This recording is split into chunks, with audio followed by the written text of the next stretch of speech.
Hey, hi everybody. I am Manik Monjol and from the channel Literature Study at Home. I welcome you from the core of my heart. So, আজকে আমি আপনাদের সামনে ইংরেজি সাহিত্য থেকে একটি অত্যন্ত গুরুত্ব বিষয় নিয়ে আলোচনা করব। সো বিষয়টি গুরুত্বপূর্ণ এই অর্থে কারণ অনেকেই আমাকে কিন্তু অনুরোধ করেছিলেন যে স্যার একটু পরীক্ষা কেন্দ্রিক একটু এমন করে আলোচনা করুন রাইটারগুলোকে নিয়ে অর্থাৎ বিশ্ব সাহিত্যের রাইটারগুলোকে নিয়ে যাতে করে আমরা গ্রাজুয়েশন যারা পড়ি বা মাস্টার্স পড়ছো যারা এবং যারা কম্পিটিটিভ পরীক্ষার জন্য প্রস্তুত হচ্ছে তাদের জন্য একটা ব্লুপ্রিন্ট থাকে।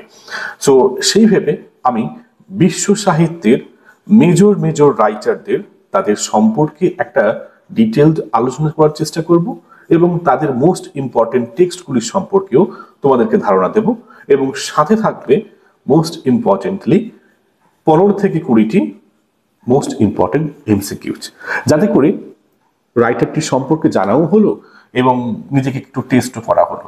সো সেরকম করে আমি তোমাদের সামনে আপনাদের সামনে রাদার আজকে আলোচনা রাখবো বিশ্ব সাহিত্যের দরবারে একজন অন্যতম লেখক, তিনি আয়ারল্যান্ডের একজন প্রখ্যাত নামি দামি লেখক, তার নাম হচ্ছে জেমস জয়েস। তিনি আধুনিক সাহিত্যের বলতে গেলে এক অনন্য প্রতিভা, যিনি ভাষার কিভাবে নতুনতর একটা সৃষ্টি এবং মানুষের যে ভেতরে থাকা মেন্টালিটি এই মনস্তাত্ত্বিকের না ভেতরে ঢুকে গেছেন এবং বহুমাত্রিক লিটারারি স্ট্রাকচার এই সব কিছু কিন্তু তিনি এক কম্বিনেশন করে একটা বিভিন্ন ধারাকে একটা গোত্রে এনে একটা সাহিত্য রচনা করেছিলেন। সো তার রচনাগুলি যদি আমরা দেখি শুধুমাত্র যে আয়ারল্যান্ডের সামাজিক রাজনৈতিক বা ওইখানকারই ধর্মীয় প্রেক্ষাপটকে তুলে ধরছে তা কিন্তু নয়, তার লেখাগুলি কিন্তু বিশ্বমানের, মানে এই অভিজ্ঞতাগুলি না সবাই যে যেখানে আছে এই পৃথিবীতে তারা কিন্তু এক্সপ্লোর করতে পারবে। সো জয়েসের এই সাহিত্যকর্মে যেমন আমরা দেখতে পাই একটা ব্যক্তি সত্তাও রয়েছে এবং সমাজের যে মধ্যে থেকে মানুষের যে কি টানাপোড়ানো হতে পারে, ধর্ম নিয়ে হতে পারে বা নিজের আইডেন্টিটি নিয়েও হতে পারে এবং সাথে একটা আর্টিস্টিক একটা লেখার একটা কৌশল আমরা কিন্তু তা পাই তার লেখার মধ্যে। তো আমরা এখানে উনাকে তো আলোচনা করব, তার সাহিত্য চর্চাকে নিয়ে তো আলোচনা করব। তো তার সব থেকে দুটি বিখ্যাত উপন্যাস, একটা হচ্ছে portrait of the Artist as a Young man, আরেকটি হচ্ছে ইউলিসিস। এই দুটিকে কিন্তু একটু বেশি করে গুরুত্ব দেবো আর কি। ওকে, তো চলুন আজকের আলোচনা শুরু করছি।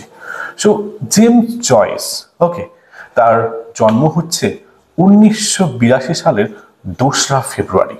তিনি আয়ারল্যান্ডের ডাবলিনে জন্মগ্রহণ করেন। তার পিতা ছিলেন জন স্ট্যানিসলাস জয়েস এবং তিনি বলতে গেলে একজন প্রভাবশালী, তবে হ্যাঁ আর্থিকভাবে কিন্তু একজন অস্থিতিশীল ব্যক্তি। মা মেরি জেন, তিনি বলতে গেলে একজন নিষ্ঠাবান এবং ধর্মদিক থেকে তিনি একজন ক্যাথলিক ছিলেন। সো এই পরিবারের আর্থিক অনিশ্চয়তা এবং ক্যাথলিক ধর্মের প্রভাব আমরা দেখতে পাই জয়েসের শৈশব জীবনের কিন্তু গভীর ছাপ ফেলেছিল। তার শৈশবের পরিবেশ এবং ডাবলিনের যে সংস্কৃতি, সেখানকার সমাজ ব্যবস্থা তার পরবর্তী সাহিত্যিক চেতনাকে কিন্তু আমরা দেখে থাকি যে গভীরভাবে প্রভাবিত করেছিল। So Joyce as a student হিসেবে বলতে পারি তিনি একজন মেধাবী ছাত্র ছিলেন। প্রথমে তিনি ওখানকার লোকাল একটা স্কুল ছিল যার নাম ছিল ক্লঙ্গোস উড কলেজ, ওখানে তিনি কিন্তু পড়াশোনা করেন। তারপর তিনি দূরবর্তী একটি কলেজ যার নাম ছিল বেলেভেদার কলেজ, সেখানে পড়াশোনা করেন এবং তারপরে পরবর্তীতে তিনি ইউনিভার্সিটি কলেজ ডাবলিনে তার অধিক উচ্চতর পড়াশোনাগুলো চালিয়ে যান। সো বিশ্ববিদ্যালয়ে তিনি অধ্যয়ন করাকালীন আমরা যেমনটা হই তিনি কিন্তু তেমনটা ছিল না। ভাষা, সাহিত্য এবং এই যে দর্শন, ফিলোসফি, এদের প্রতি না তার একটা গভীর একটা টান, একটা অনুরাগ ছিল। মানে খুব অল্প বয়স থেকেই তার প্রতিভা ফুটে ওঠে এবং তিনি সাহিত্য রচনায় গভীরভাবে কিন্তু নিজেকে কিন্তু নিযুক্ত করে, যেটা এখনকার ছাত্রছাত্রীর মধ্যে খুবই কমই দেখা যায়। সো প্রারম্ভিক যদি তার সাহিত্যকর্মের দিকে একটু আমরা দেখার চেষ্টা করি এবং তার জীবনযাত্রাকে একটু ফলো করি, তার প্রথম প্রকাশিত লেখাটি ছিল একটা কবিতার সংকলন এবং এটা মিউজিক রিলেটেড। তার নাম ছিল চেম্বার মিউজিক এবং এটি তিনি 1907 সালে প্রকাশ করলেন। এবং এই যে লেখাটি, এখানে কি রয়েছে, কি নেই বললেই বটে, তিনি সেখানে প্রেম, সেখানে এই যে বললাম মিউজিক্যালিটিও রয়েছে, সঙ্গীত যেমন রেখেছে এবং সাথে কিন্তু জীবনের প্রতি তার যে দৃষ্টিভঙ্গি কেমন এবং মানুষ কেমন করে গোটা সমাজের সাথে নিজেকে লিঙ্ক করছে, এসব কিন্তু তিনি তুলে ধরেছেন। তবে তার লেখার যদি শৈলী দেখি আমরা, তার প্রধান লক্ষ্য ছিল কিন্তু গদ্য সাহিত্য। আর এই সময় তিনি প্রকাশ করলেন তার বিশ্ববিখ্যাত ডাবলিনার্স নামে একটি ছোট গল্পের সংকলন। আর আমি জানি আপনারা সবাই হয়তো তার একটি ছোট গল্প পড়েছেন, নাম হচ্ছে আরাবি, ওই ছেলেটির গল্প।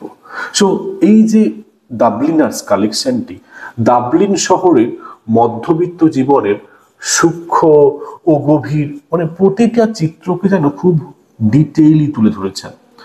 ডাবলিনে তার বসবাসের সেখানে যখন তিনি ছিলেন, তিনি হয়তো ক্রিয়েটিভ কিছু করছিলেন, তবে যেন মনে হচ্ছিল সেখানকার সামাজিক এবং ধর্মীয় প্রেক্ষাপট, রক্ষণশীল মনোভাব, যেন তার মনে হচ্ছিল যে না, আরেকটু মানে কিছু একটা এক্সপ্লোর করার প্রয়োজন আছে।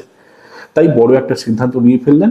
1904 সালে তিনি ত্রিয়েস্তে, তারপরে জুরিচ এবং তারপরে তিনি প্যারিসে নিজেকে না এক প্রকার গুটিয়ে নিলেন এবং সেসব জায়গায় থাকতে শুরু করলেন।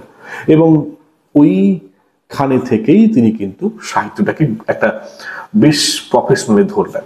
তবে হ্যাঁ, এই দূরে থাকা সত্ত্বেও কিন্তু আয়ারল্যান্ডের ডাবলিনারকে তিনি ভোলেননি। তার প্রতিটা লেখাই কিন্তু ডাবলিনারের একটা ছোঁয়া পাই আমরা। ওকে, চলে আসি তার প্রথম বিখ্যাত লেখা, মানে যদি আমরা দেখি ইম্পর্টেন্সের দিক থেকে, A Portrait of the Artist as a Young Man, প্রকাশিত হয়েছিল 1916 খ্রিস্টাব্দে। সো এই উপন্যাসটি না বলতে গেলে না সেমি অটোবায়োগ্রাফিক্যাল, আত্মজীবনীমূলক, যেখানে স্টিফেন ডেডুলাস নামক চরিত্রের জীবনের বিভিন্ন পর্যায়টাকে কিন্তু খুব ডিটেইলি তুলে ধরা হয়েছে। এখানে দেখবো আমরা স্টিফেনের শৈশব, যৌবন এবং একজন শিল্পী হিসাবে নিজেকে খুঁজে বার করার একটা যাত্রা। সো স্টিফেনের জীবনে প্রতিটি পর্যায়ে আমরা দেখব কিভাবে, যেমন করে ধর্ম, তার মা একজন ক্যাথলিক ছিল, সেই ধর্ম, সেখানকার সমাজ এবং পরিবারের থেকে নিজেকে একটা যে কিভাবে সে বের করে এনে এই প্রগতির যুগে নিজেকে দাঁড় করাবে, এই সংগ্রামটা কিন্তু উপন্যাসে দেখতে পাওয়া গেছে স্টিফেনের মধ্যে। সো তিনি ক্যাথলিক ধর্মের যে কঠোর নিয়ম এবং আয়ারল্যান্ডের যে একটা জাতীয়তাবাদ মানুষের মধ্যে রয়েছে, তিনি এই দুটোর মধ্যে না কোথাও একটা মানে বেরিয়ে আসতে পারছিলেন না। তো আমরা দেখতে পাই স্টিফেন কিভাবে বেরিয়ে আসছে।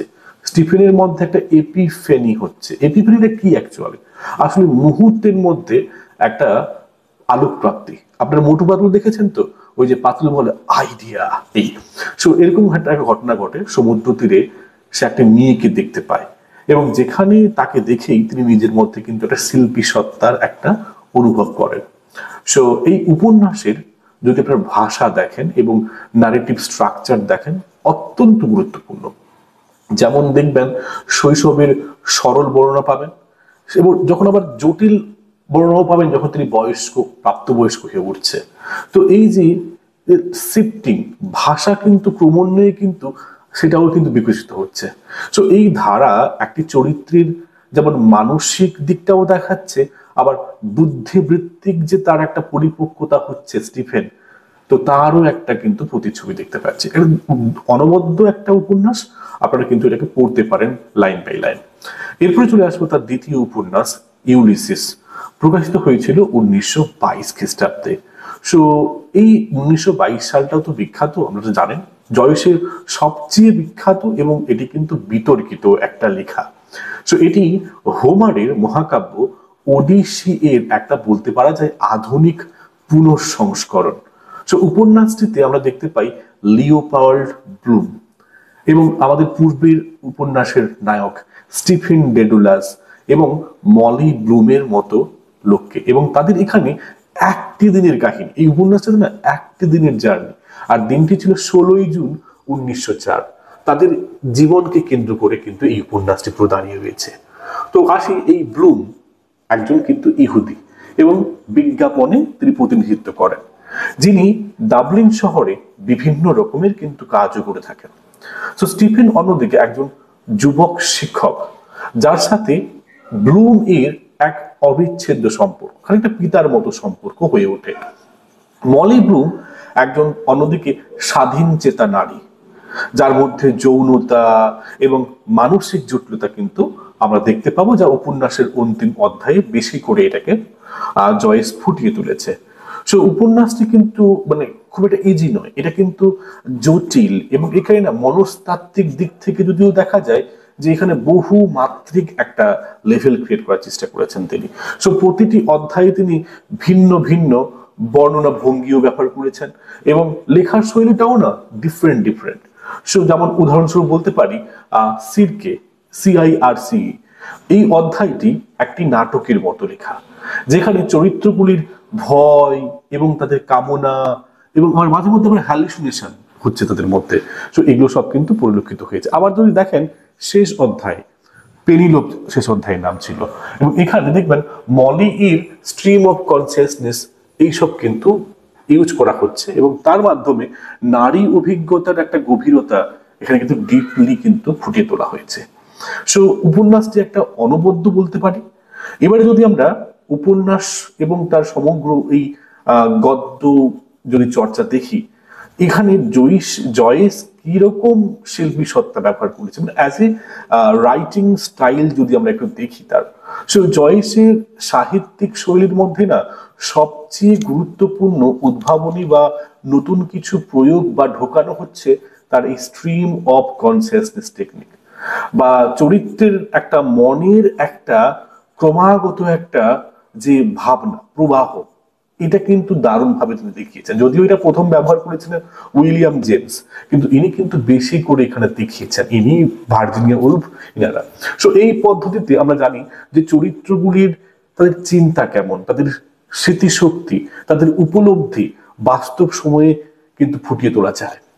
সো তার রচনায় যেমন আমরা অনেক কিছু সিম্বলও পেয়েছি, এবং এই যে মাল্টি লেয়ার্ড একটা যে স্ট্রাকচার, যেটা আধুনিক সাহিত্যের একটা মানে অত্যন্ত গুরুত্বপূর্ণ বৈশিষ্ট্য, তার মধ্যে আমরা পাই।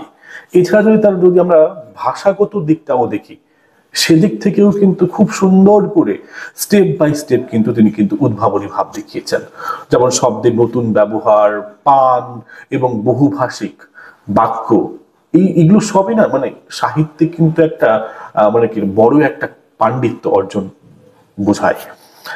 এছাড়া শুধু যে জীবনে তিনি মানে কি বলবো প্রশংসিত হয়েছেন তাও নয়, তিনি কিন্তু সমালোচিত হয়েছেন। আপনারা জানেন যে তার লেখা ইউলিসিসের জন্য বেশি করেই, যেমন করে জয়েসের যদি আমরা তার উপন্যাসগুলো দেখি, এগুলো কিন্তু প্রায়ই কিন্তু খুব ক্রিটিক্যাল এবং নট ইজি টু আন্ডারস্ট্যান্ড, দুর্বোধ্য বলাই যেতে পারে। তাই জন্য কিন্তু বহু লোক সমালোচিতও করেছেন। যেমন করে আবার কিছু বলেছেন যে মানুষ ইউলিসিসে নাকি যৌনতা এবং ফিজিক্যাল ডিজায়ার সম্পর্কিত খোলামেলা বর্ণনা করা হয়েছে। এমনকি জানেন তো এই উপন্যাসে প্রথমে নিষিদ্ধও করা হয়েছিল। তবে এই যে উপন্যাসের একটা যে সাহিত্যিক ভ্যালু, এটা কিন্তু অস্বীকার আমরা করতে পারি না। আর তাই জন্যই হয়তো টি.এস. এলিয়ট একে আধুনিক যুগের দ্য মোস্ট ইম্পর্টেন্ট এক্সপ্রেশন বলে প্রশংসা করেছিলেন এই ইউলিসিস উপন্যাসটিকে। সো জয়েসের এই সাহিত্যিক আমরা যদি লিজেসিটাকে দেখি, তা কিন্তু রিয়েলি ফিনোমেনাল, মানে একটা বটবৃক্ষের মতো। তারপরে আমরা দেখেছি স্যামুয়েল বেকেট রয়েছে, আমেরিকান লেখক উইলিয়াম ফকনার রয়েছে, এবং আমাদের ভারতীয় একজন অন্যতম লেখক সালমান রুশদি। এরা সবাই কিন্তু এই স্ট্রিম অফ কনসিয়াসনেস টেকনিকটাকে না আরো মানে কি বলবো এগিয়ে নিয়ে গেছে, এবং তার জন্য জয়েস এবং সাথে ভার্জিনিয়া উলফকে তো মানে কৃতজ্ঞতা দিতেই হয়। সো যাই হোক, জেমস জয়েসের যদি আমরা এই পুরো রাইটিং কেরিয়ারকে দেখি, সেই রাইটিং কেরিয়ারে তার লেখার মধ্যে ব্যক্তিত্ব যেমন ফুটে উঠেছে, সমাজের মধ্যে মানুষের কেমন আচরণ সেটাও ফুটে উঠেছে, এবং সাথে সাথে তিনি কিন্তু তার শিল্পিক সত্তা, লেখার শৈলী, এগুলো কিন্তু তিনি খুব চমৎকারভাবে ফুটিয়ে তুলেছেন। সো তার এই উপন্যাসগুলি কিন্তু যেমন একদিকে জটিল, একদিকে দুর্বোধ্য, অন্যদিকে কিন্তু তার মধ্যে কিন্তু ডাইভার্সিটিও রয়েছে, বৈচিত্র্যতাও রয়েছে। তো বলা যেতে পারে যে তার লেখাগুলি কিন্তু আজও আমরা সবাই পড়ি, কোথাও এমনটাও ফিল হয় যে কি দারুণ একজন লেখক ছিল। সো একটা অনবদ্য তার কিন্তু স্থান রয়েছে।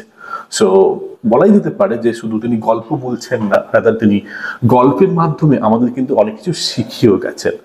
বিশেষ করে স্টিফেন ডেডুলাস, লিওপল্ড ব্লুম, এনাদের অভিজ্ঞতাগুলি না শুধু বইয়ের খাতায় নয়, আমাদের আমাদের জীবনের সাথেও কিন্তু আমরা কিন্তু অনেকটা রিলেট করতে পারি। ওকে, সো যাই হোক, আমরা কিন্তু এবারে একটা কাজ করা যেতে পারে, আপনাদের সামনে কিছু মোস্ট ইম্পর্টেন্ট আমি প্রশ্ন তুলে ধরতে পারি, যেটা আমি প্রথমে বলেছিলাম যে 15 থেকে 20টা আমি আপনাদেরকে এমসিকিউজ এর কথা বলবো, এবং সেই এমসিকিউজ গুলি এক্সাম পয়েন্ট অফ ভিউ থেকে কিন্তু মোস্ট ইম্পর্টেন্ট হবে।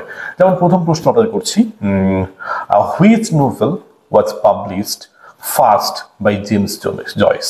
সো জেমস জয়েস প্রথম কোন উপন্যাসটি পাবলিশ করেছিল? অপশন এ হচ্ছে ইউলিসিস, অপশন বি হচ্ছে A Portrait of the Artist as a Young Man, option C হচ্ছে ডাবলিনার্স, এবং অপশন ডি হচ্ছে ফিনেগ্যানস ওয়েক। বলুন দেখি কোনটি তার প্রথম পাবলিশ উপন্যাস ছিল? অবশ্যই ডাবলিনার্স, তাই না? নেক্সট চলে আসবো, যদি উপন্যাস বলাটা ভুল হবে, আমি এখানে উপন্যাস বললাম, তার প্রথম লেখা বলতে পারলে ভালো হয়, মানে মানে মোস্ট ইম্পর্টেন্ট যদি প্রোজ ওয়ার্ক বলি। ওকে, আর নেক্সট কোয়েশ্চেন আসবো, which city is the setting for Joyce's Ulysses? এটা খুবই ইজি, আশা করি আপনারা পারবেন, যে কোন শহরটি জেমস জয়েসের ইউলিসিসের সেটিং বা পটভূমি হয়েছিল? অপশন এ বলছে ডাবলিন, অপশন বি হচ্ছে লন্ডন, অপশন সি হচ্ছে প্যারিস, এবং অপশন ডি হচ্ছে রোম। ইয়েস, অবভিয়াসলি ডাবলিন হচ্ছে right answer. Now come to the question number 3. In a portrait of the artist as a young man, who is the protagonist of the novel? This is a very important one, কারণ অনেকে confused হয়ে গিয়ে উত্তরটা কিন্তু গুলিয়ে ফেলে। Number 1 হচ্ছে option 1A Stephen ডেডুলাস, B হচ্ছে জেমস জয়েস, সি হচ্ছে লিওপার্ড ব্লুম, এবং ডি হচ্ছে গ্যাব্রিয়েল কনরয়। অবভিয়াসলি স্টিফেন ডেডুলাস, তাই না? কারণ স্টিফেন ডেডুলাস হচ্ছে অবভিয়াসলি প্রথম যেটা এ পোর্ট্রেট অফ দ্য আর্টিস্টের হিরো। অনেকে আবার ইউলিসিসের হিরো ভাবে, কিন্তু ইউলিসিসের হিরো কিন্তু অন্য কেউ, সেটা প্রশ্ন রেখেছি, পরে প্রশ্ন আসবো। So which of the following, next প্রশ্ন 4 নম্বর প্রশ্ন, which of the following is a central theme, okay, in a Portrait of the Artist as a Young man? This is কিন্তু মানে এটি কিন্তু ভেরি ভেরি ইম্পর্টেন্ট প্রশ্ন। তো নিচের 4টি অপশনের মধ্যে বলুন তো কোনটি মূল থিম বা মূল বিষয়বস্তু A Portrait of the Artist as a Young Man? Option A বলছে the search for national identity, option B বলছে the heroism of war, option C বলছে রিলিজিয়াস অ্যান্ড ইন্টেলেকচুয়াল ফ্রিডম, আর অপশন ডি বলছে the complexities of urban life. কি? Obviously option C, religious and intellectual freedom. সে দুটো কিন্তু পেতে চেয়েছিল, ধর্মীয় এবং বৌদ্ধিক freedom. Now question number 5, what is the relationship between Stephen Dedalus and Leopold Bloom in Ulysses? This is also important one. Option A বলছে they are father and son, option B বলছে they are rivals, option C বলছে they are mentor and student, and option D they have a chance meeting and form an unlikely friendship. বলুন দেখি, আমি কিন্তু আলোচনায় বলেছিলাম যে তারা মানে সে তাকে বাবার মতো দেখে, but in reality they have a chance meeting, okay, and from an unlikely friendship, এবং সেখান থেকে একটা অস্বাভাবিক একটা বন্ধুত্ব গড়ে ওঠে, যেটা রিলেশনটা বাবা এবং ছেলের মতো ছিল। সো অপশন ডি ছিল রাইট অপশন। ওকে, নাও প্রশ্ন নম্বর 6 চলে আসি, which literary technique is James Joyce most famous for using in Ulysses? So Ulysses উপন্যাসে তিনি কোন থিওরিটিক্যাল টেকনিকটি বা লিটারারি টেকনিকটি বহুলভাবে বা অধিক গুরুত্বপূর্ণভাবে ব্যবহার করেছেন? অপশন এ হচ্ছে অ্যালিগরি, অপশন বি হচ্ছে stream of consciousness technique, option C হচ্ছে মেটাফিজিক্যাল কনসেপ্ট, রাদার মেটফিজিক্যাল বলে, আর ডি হচ্ছে hyperbole. I think this is very easy if you have come from the beginning. Okay, so শুরু থেকেই আমি ডিটেলে বলে আসছি যে এখানে স্ট্রিম অফ কনসিয়াসনেস টেকনিকটা বেশি ইউজ হয়েছে, অর্থাৎ অপশন বি হচ্ছে সঠিক উত্তর। নাও 7 দাগের প্রশ্নে, what event forms the basis for the plot of Ulysses? So কোন ঘটনাটি, ওকে, ইউলিসিসের যে নারেটিভ প্লটটা তার মূল ভিত্তি হয়ে দাঁড়িয়ে রয়েছে, কোন কোন বিশেষ ঘটনাটি? অপশন এ বলছে the journey of Odysseus in Homer's The Odyssey, option B বলছে the quest for a lost treasure, option C বলছে a marriage between two prominent families, and your option D হচ্ছে the fall of the Roman Empire. So influence আশা করি কেউ ভুল করবে না, এটা খুবই easy. The journey of Odysseus in Homer's The Odyssey. Now, question number 8. Which of the following characters appears in both a portrait of the artist as a young man and Ulysses? এটা কিন্তু পারা চাই, I think যারা আলোচনা শুনছো অবশ্যই পারবে। Option A বলছে গ্যাব্রিয়েল কনরয়, অপশন বি হচ্ছে লিওপোল্ড ব্লুম, অপশন সি হচ্ছে Stephen Dedalus, and option D হচ্ছে Molly Bloom. So obviously, very easy answer. Option C, that is Stephen Dedalus. He appears in both the novel, that is a portrait of the artist as a young man and also in Ulysses. Now, question number 9. In Ulysses, which location is central to the events of the novel? Okay.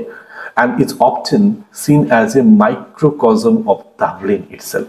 So কোন স্থানটি উপন্যাসের কেন্দ্রীয় ঘটনা হিসেবে দেখানো হয়েছে এবং যেটা কিন্তু ডাবলিনের একটা সংক্ষিপ্ত বা ক্ষুদ্র একটা সংস্করণ?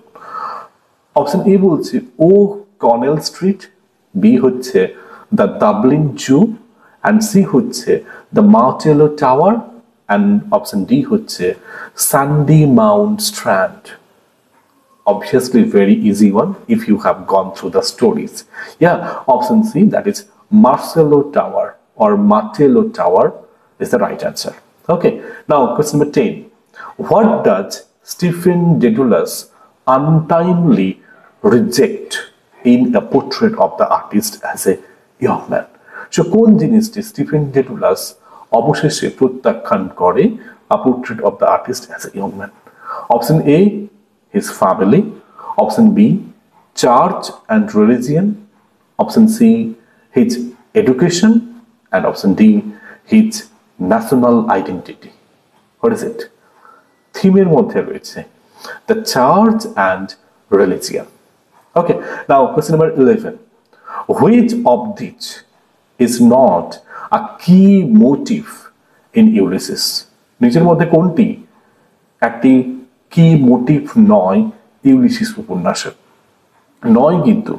অপশন এ বলছে the idea of the hero's journey, option B বলছে the questioning of Irish identity, option C বলছে the quest for spiritual enlightenment, and option D হচ্ছে the exploration of urban life. What is it? Obviously the quest for spiritual enlightenment, আধ্যাত্মিক এই আলোক দৃষ্টিতে আসার তার চেষ্টা ছিল always. Okay, now question number 12. What is the correct chronological order of James Joyce's major works? Right now NTA নেটের একটা বড় ট্রেন্ড হচ্ছে এই ক্রোনোলজি নিয়ে প্রশ্ন করা। তো আমি আপনাদের জন্য এই মোস্ট ইম্পর্টেন্ট 20 কোশ্চেনের মধ্যে ক্রোনোলজি অবশ্যই রাখবো। সো আসুন অপশন এ কি বলছে। প্রথম বলছে ইউলিসিস, দ্বিতীয় বলছে ডাবলিনার্স, তৃতীয় বলছে A Portrait of the Artist as a Young Man, option A তে। অপশন বি বলছে A Portrait of the Artist as a Young Man প্রথম, তারপরে হচ্ছে ইউলিসিস, তারপরে হচ্ছে ফিনিগান ওয়েক্স। অপশন সি বলছে ডাবলিনার্স। আপনারা জানেন ডাবলিনার্স প্রথম দিকের লেখা ছিল, A Portrait of the Artist as a Young Man second, and third বলছে ইউলিসিস। অপশন ডি বলছে ইউলিসিস প্রথমে, ফিনিগানস ওয়েক তারপরে এবং ডাবলিনার্স তারপরে। সো অবভিয়াসলি খুবই ইজি, ডাবলিনার্স যেহেতু প্রথমে পেয়ে গেছি অপশন সি তে, ওটাই হবে। সো ডাবলিনার্স হচ্ছে ফার্স্ট, তারপরে হচ্ছে A Portrait of the Artist as a Young Man, এবং শেষে হচ্ছে ইউলিসিস, তাই না? চলে আসবো পরবর্তী প্রশ্ন।